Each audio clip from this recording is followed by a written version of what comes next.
Thank you very much for rejoining us for Fourth Ward Report. Our next guest this evening is Reverend Patrick Schaefer from City of Faith Christian Church at Dyett High School. Welcome. Yes, welcome. Thank you. I feel welcome. All right. Now, tell us a little bit about yourself and about your church, Patrick. Well, I've been in Chicago all my life, born on the south side, raised on the south side of Chicago, in Chatham, the Chatham area, actually. Okay. Attended John T. Peary High School right there in the community, and went to a private Christian high school. From there, I did my undergraduate work at Oral Roberts University in Tulsa, Oklahoma, and came back and worked in church for the last 7, 8 years. Okay, since you came out of college. Yes. Okay. Yes. And I understand you were previously part of the pastoral team at Sweet Holy Spirit? I was actually the director of pastoral care okay. For Sweet Holy Spirit Church, which dealt with everything from crisis intervention and responding to crisis, and youth and seniors, and all the whole gamut of pastoral work, actually.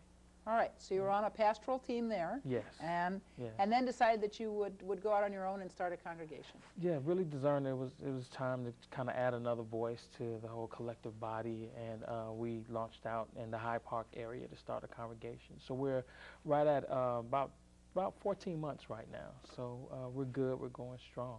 Okay. Yeah. All right. Now, what made you decide to go into the ministry in the first place, and then to start your own institution? You know, I'm a church kid, you know, all my life. You know, my dad was a musician, so I grew up kind of traveling with him and seeing how the Lutherans worshipped, and the Pentecostals and the Baptists and the Catholics and those different kind of things.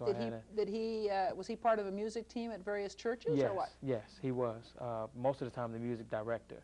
So I kind of got this panoramic view of different congregations, and I sang with the Soul Children of Chicago, and so we traveled across the world, traveling and seeing different congregations. And so when people ask me that, it's kind of like, what else was I supposed to do? You know, this was where I was raised. And seemed foreordained, huh? Yeah, kind of like a test tube baby, church test tube baby. So, you know, it's been my life. Faith has always been a part of my life. And it's grown because going to college and engaging people of different faiths, you know, Unitarians and Catholics and Jewish people, and seeing different expressions of faith kind of gave me this kind of globalization of what the church should be and what we could do.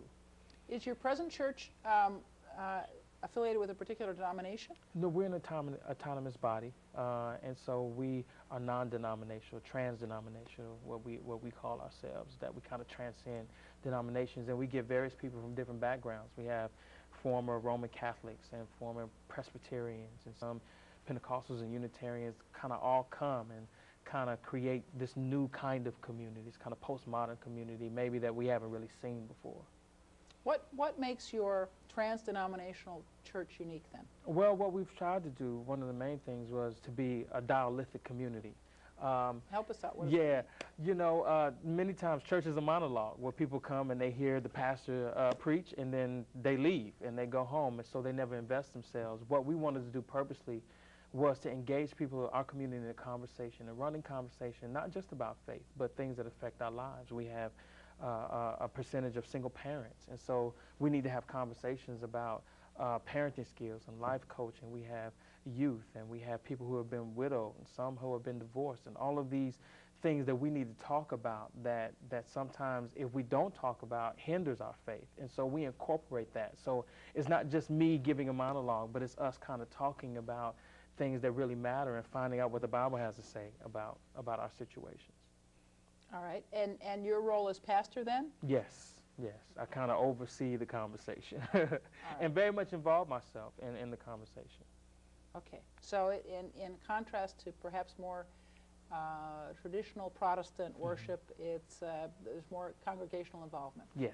Yeah, very much so. All right. What kinds of initiatives is the church particularly focusing on? Well, one of the things that we've discerned is we worship in a high school, Dyett Middle High School, Dyett High School now, academic center, academic high school, and so we're very much involved with youth and young people, you know, and it was very important for me to make it important to our congregation that, you know, we're here, we worship, but we have teachers and faculty and the principal who deal with children every day, would deal with a myriad of problems that the church is supposed to aid and to help. And so we've been real constructive and being real intentional about how can we support where we are, how can we help our principal, how can we help the teachers, and how can we help the students. So that's one of the things, youth and young people. Another thing that we really want to get involved with is teen homelessness, because I think there's a direct correlation between some of the problems we see in our public schools and with the children who don't have stable homes.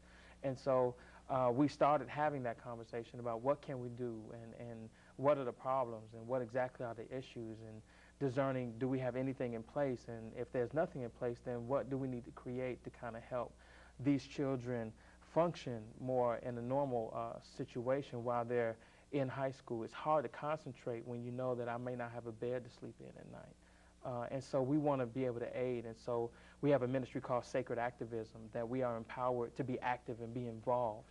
And so church for us as a community is not just coming, listen to me every Sunday, but it's about us being empowered and having our faith move us to do something that is very practical and very active in our community.